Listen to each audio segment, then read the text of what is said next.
I should say hello to him. Jim Abbott joins us now. Jim, it's Brian Kenny. Sorry, going through your resume. It's great to have you back on the program. Thanks, Brian. Great to join you guys. Yeah, Jim, I came across Jim Valvano back in the old days, and the Valvano family, worked with Bob Valvano for years. So I'm aware of what an honor this is. What did you think when they told you about the award? I had two things go through my head.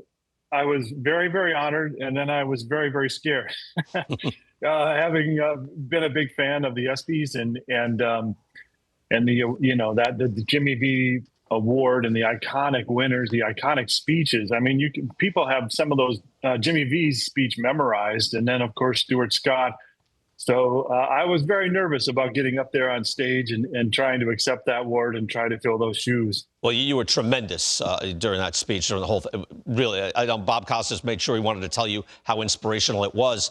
Just wondering, to go back toward the beginning, Jim, how often did you hear, you have no shot? Like, Jim, just don't do this. This is going to be frustrating. You can't do it. How often would you hear something like that? Brian, that's the opposite of my story, to be honest. If there were naysayers, if there were people who said that I couldn't do things, I didn't hear it. And they were drowned out by the support and coaches and teachers and people who told me through the door. They put me on the team. They helped me to find ways to do things and often believed in myself when I didn't always, when the negative thoughts were coming internally. So, I really wanted to encourage people at the Jimmy V Award to, coaches to believe in that a kid who walks onto a tryout who might not look like everybody else, don't rule that kid out. There's a lot of different ways to contribute. Right. Great point. I'm wondering, too, Jim, you do inspirational speeches. You go out and give talks. Today, I don't know how to characterize this exactly, but media is different. Kids have more things flying at them. I'm just wondering what your message is to young people today when you talk to them. I just try to believe, I think of baseball as a metaphor, really. I look at a lineup in baseball. You have 9 players, all contributing different skill sets, all bringing something a little bit different to the table. You have 25 guys bringing something different to the clubhouse. And so I try to encourage young people to believe that they have something to offer, that they might do things differently. They might have a different skill set than what, is the prototypical ball player. But you can contribute with power. You can contribute with speed. You can contribute with an enthusiasm. So I just try to let kids know that there's a lot of different ways to contribute to a team. There's a lot of different ways to be a part of something.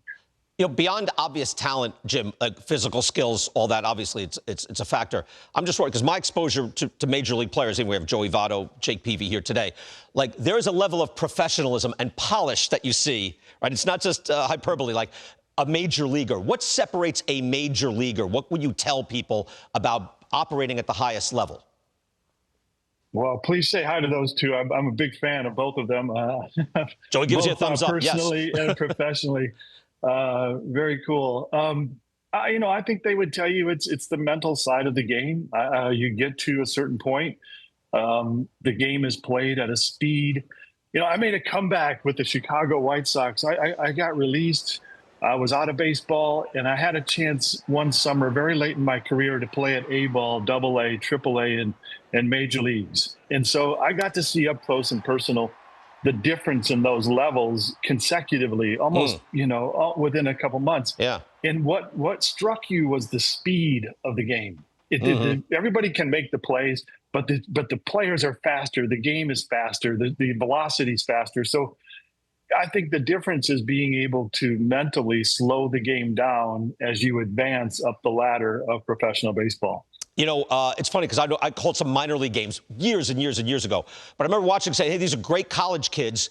But you'd see mistakes, and it would remind you of, oh, no, in the major leagues, that does not happen. Now, you were the Golden Spikes Award winner. You're the best college player in the country. Was it still, what was it like making that transition? Was it still shocking? Is it still that difficult? It was a big transition. But, Brian, one of the things that helped me is when I was drafted by the Angels, in the summer of 1988. It was an Olympic year. And so I had the experience of playing Big Ten baseball. I had the experience of playing D1 and playing in great competition. But playing on the Olympic team, playing with great players like Tino Martinez and Robin Ventura and Ben McDonald and great coaching. And we traveled around the world. We were exposed to media. We were exposed to hostile crowds. Right. And we were exposed to pressure. So I think that experience, as much as anything, was what allowed me to make the quick transition to Major League Baseball. Wow. Great stuff, Jim. Always. It's funny. My producers just told me, because I said, oh, yeah, Jim's been on the show. They said, yeah, it was 2016.